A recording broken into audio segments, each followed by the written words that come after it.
मेरे पिताजी ने अपनी कमाई से एक मंदिर बनवाया 1985 में। क्यों बनवाया, किसके कहने पर बनवाया? क्योंकि मैंने जितने भी मेरे रिश्तेदार हैं या जितने मेरे दोस्त हैं, मैंने फिर कभी जीवन में ये नहीं सुना कि किसी आदमी ने मंदिर बनवाया। कम से कम मेरा कोई रिश्तेदार या मेरा कोई दोस्त या उनके रिश्तेदारों ने मंदिर बनवाया हो, तो ऐसा मैंने नहीं सुना है। लेकिन मेरे पिताजी ने अपनी कमाई से, तनख्वाह बहुत कम थी उनकी, 1985 की बात है, उस छोटी सी तनख्वाह में हम लोग 5 भाई बहन थे।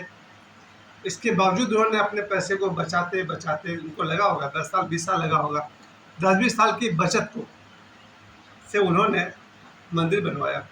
और इतना ही नहीं, उस जब वो पिताजी मेरे मंदिर बनवा रहे थे, उस बीच में कुछ लोगों को लगा कि इसके पास बहुत पैसा है, तो रात को उन लोगों ने मेरे घर में चोरी कर ली।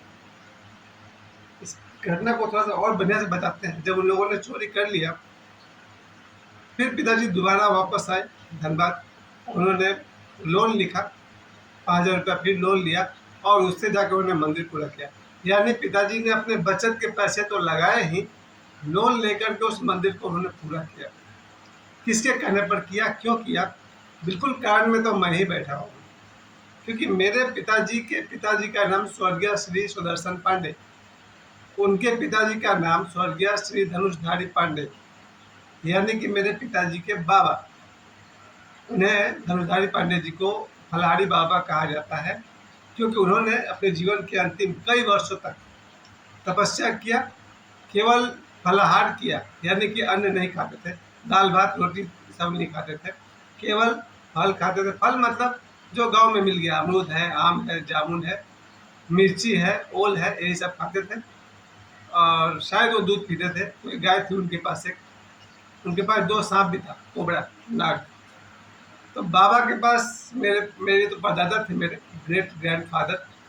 तो मेरे परदादा के पास यानी फलाहारी बाबा के पास गाय थी, जिसे सब कामधेनु कहते थे।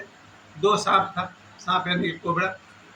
और उनके, ये बात है 1936 में, तो बाबा ने शरीर त्याग दिया, यानी उनका जीवन काल रहा होगा 1850 के बाद से।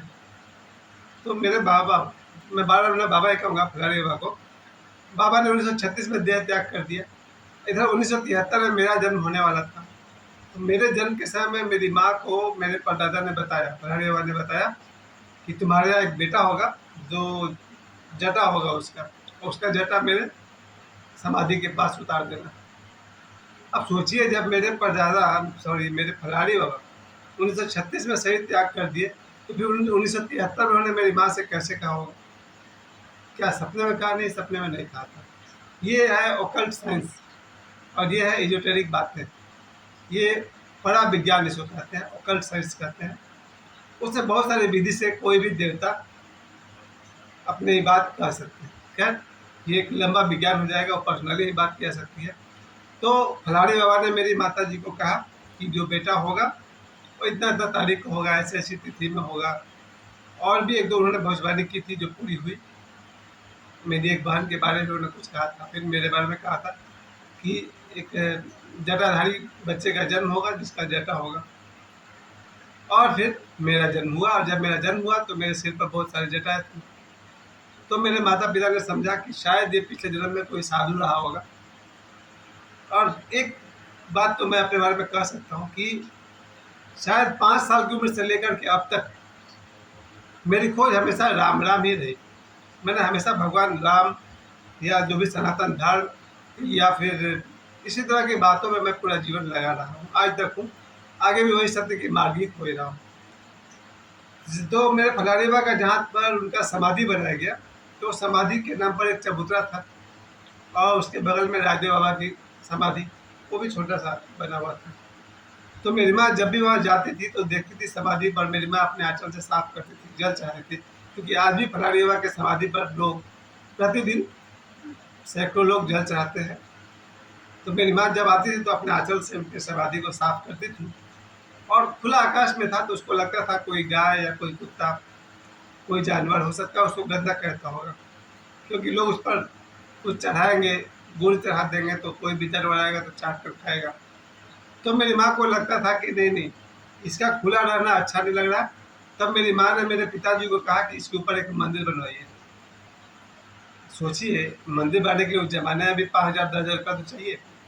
पिताजी का तनख्वाह उस ज़माने में पता नहीं 500,000 के आसपास था। बहुत कम तनख्वाह, 1985 की बात कर रहा हूँ मैं। और उस तनख्वाह में हम लोग 5 भाई-बहन को पालना, पोसना, पढ़ाना, लिखाना, घर की ज़िम्मेवारियाँ, घर की शादी-ब्याह। उस ज़माने में मेरे चाचा के यहाँ भी कोई शादी हो, तो सबको ही पैसा मिलाते थे। आज बात अलग है, लोग इंडिपेंडेंट जैसा बिहेव कर रहे हैं। हम लोग के ज़माने में शादी किसी की हो, चारों भाई मिलकर के पैसा लगाते थे। तो उस समय भी कोई जितनी भी शादी मेरे खानदान में हुई है, सब भाई का कंट्रीब्यूशन होता था। वो सब देखते हुए मेरे पिताजी ने मंदिर बनाने के लायक पैसा जमा किया और 1985 के गर्मी की छुट्टी में हम लोग मई महीना में मोहताज छपरा पहुँचे हम लोग। और पिताजी ने मजदूरों को तो बुलाया ही, ईंट बालू सीमेंट मंगाया, खुद दिन भर बैठ करके, ऐसा नहीं कि पैसा लगा दिया और शांति से कहीं खड़े हो गए। पिताजी ने अपने हाथ से मजदूरों की तरह बैठकर ईंट तोड़ रहे हैं, पत्थर तोड़ रहे हैं, बालू उठाना, ईंट ढोना, हम लोग भी काम किए। मैंने भी शारीरिक श्रम किया। ये तो ठीक है, एक मिस्त्री एक मजदूर आता था। उसके बाद हम सब भाई बहनों ने मिलकर कोई ईंट पहुंचा रहा, कोई बालू पहुंचा रहा, कोई सीमेंट पहुंचा रहा। पिताजी मेरा ईंट पत्थर तोड़ते थे और माथा पर गमछी बांध करते थे। यानी पिताजी ने पैसे भी मिलाए और शारीरिक श्रम भी किया। मंदिर आधा बनकर तैयार हो गया था तो गांव के किसी को लगा होगा इसके पास लगता है बहुत पैसा है। एक रात हम तो बाहर ही सो रहे थे चौकी बिछा करके, वही गांव की ही बात है। और लोगों का शोरगुल सुनकर मेरी नींद खुली तो पता चला कि मेरे घर में चोर आए थे। उन्होंने पाउडर, बेहोश करने वाला पाउडर छींट करके सबको बेहोश कर दिया। खासकर मेरे माता पिताजी, उनके ऊपर पाउडर छीटा हुआ था। इन सबको बेहोश कर दिया और पैसे सारे चोरी कर दिया। पिताजी की घड़ी भी चोरी हो गई थी। अब रात को 1 बजे में जब नींद खुली पता चला कि चोरी हो गई मेरे घर में, मेरे पिताजी और माँ के पैसे चोरी हो गए। दुख तो हुआ क्योंकि पिताजी ने वर्षों का जमा पूंजी था, अपनी बचत से उन्होंने पैसे जमा किए थे। लेकिन मेरी माँ ने कहा कि हिम्मत नहीं आना, मंदिर तो पूरा होगा। एक तरह से पिताजी देखा जाए तो कहते हैं ना, पितृ ऋण चुका रहे थे। दादा भी, पिताजी के तो दादा थे फलारीवा, तो पिताजी का ऋण चुकाना मतलब एक तरह के दादा परदादा सब पितृ में ही गिनती होते हैं, पितरों में गिनती किए जाते हैं। तो पिताजी ने पितृ ऋण चुका दिया एक तरह से। पिताजी मेरे अकेले धनबाद आए, लोन लिखा, 5,000 लोन पास करवाया, फिर वो पैसे लेकर गांव गए और उन्होंने मंदिर को पूरा बनवाया। जरा सोचिए मेरे लिए कितना गर्व की बात है कि आज आज मेरे पिताजी 81 साल के हैं, 81 ईयर्स, शायद 82 शुरू होने वाला है। आज मेरे पिताजी 81 वर्ष के हैं और उनको मैं देखता हूँ तो मुझे याद आता है कि इन्होंने अपने पैसों से मंदिर बनवाया, अपने हाथों से पत्थर तोड़ा, यानी मंदिर बनाने में श्रम किया। मुझे लग रहा है उनकी देन है कि मुझ में ये संस्कार है कि मेरी सुबह से लेकर शाम तक बस राम राम राम राम ही मुंह से निकलता है या मन से निकलता है। मेरे घर में वही संस्कार मेरी बेटी है, मैंने देखा है। बिल्कुल भगवान के भक्त अगर हम लोग हैं तो पिताजी की वजह से। और मैं तो यही कहूँगा कि अगर पिता को अपने बच्चों को पालना पोसना नहीं आता है तो फिर बच्चा गया अपने हाथ से। दुनिया का सबसे बड़ा भाग्य है एक समझदार पिता होना। मैं ये नहीं कह रहा हूँ कि अमीर पिता होना, पिता अमीर है या गरीब है बहुत मामूली बात है, लेकिन पिता अगर संस्कारी है, समझदार है, फिर तो क्या कहने, भाग्य चमक गया।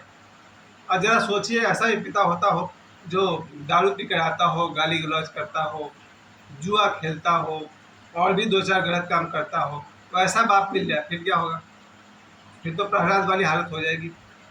हालांकि ऐसा नहीं कि माता पिता अगर बुरे हों तो बच्चा हरिभक्त नहीं हो सकता है। प्रहलाद उसी की तो कहानी है। प्रहलाद के बारे में तो आप सभी जानते हैं, उसके माता पिता दैत्य थे। दैत्य कुल में जन्म लेकर के भी प्रहलाद हरिभक्त निकला। तो ये तो संभव है कि अगर माता पिता भी किसी कारण से अगर भ्रष्ट हो तो भी बच्चा हरिभक्त हो सकता है, लेकिन यात्रा कठिन हो जाएगी, मुश्किल हो जाएगी। मेरा सौभाग्य यही था कि मेरी माँ भी हरिभक्त, मेरे पिताजी भी हरिभक्त, इसलिए मुझे हरि की भक्ति करने में बहुत ही आसान होगा। और सबसे बड़ा फायदा, जो हरि भक्ति करता है वो झूठ नहीं बोलता है। और मुझे जो लोग भी जानते हैं उन सबको मेरे बारे में पता होगा, मैं कभी किसी से झूठ नहीं बोलता, जरूरत ही नहीं है। घर में खाना है, बाप की कमाई खाना है, अपनी कमाई खाना है, झूठ बोलने की जरूरत नहीं है। तो जहाँ तक मुझसे हो सका मैं झूठ नहीं बोलता।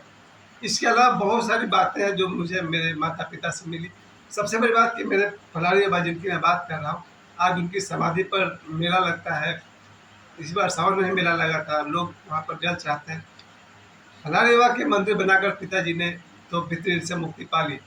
अब मुझे मुझे जो कि अपने पिताजी की सेवा करनी है, इस बारे में मैं बिल्कुल कह दूँ कि मैं अपने पिताजी की सेवा नहीं करता हूँ। ये काम मेरा बेटा करता है और मेरा छोटा भाई करता है। ये मेरे लिए वो शर्म की बात है कि मैं अपने पिताजी की सेवा नहीं करता हूँ। मेरा बेटा करता है, मेरा छोटा भाई करता है। हाँ, मैं उनका मनोरंजन ज़रूर करता हूँ, एंटरटेनर हूँ मैं, एक्टर हूँ, कलाकार हूँ। पिताजी की मैं यही सेवा करता हूँ, उनके पास जाता हूँ, बातें करता हूँ, हँसता हूँ, हँसाता हूँ। चलिए, आज हम लोगों ने बात की मेरे पिताजी ने अपने कमाई से और कर्ज लेकर मंदिर बनवाया अपने बाबा का, यानी फलाड़ी बाबा का, और पितृ ऋण से मुक्त हो गए मेरे पिताजी। चलिए, अब पिताजी मेरा इंतजार कर रहा हूँ, आते हैं उनके पास से। धन्यवाद।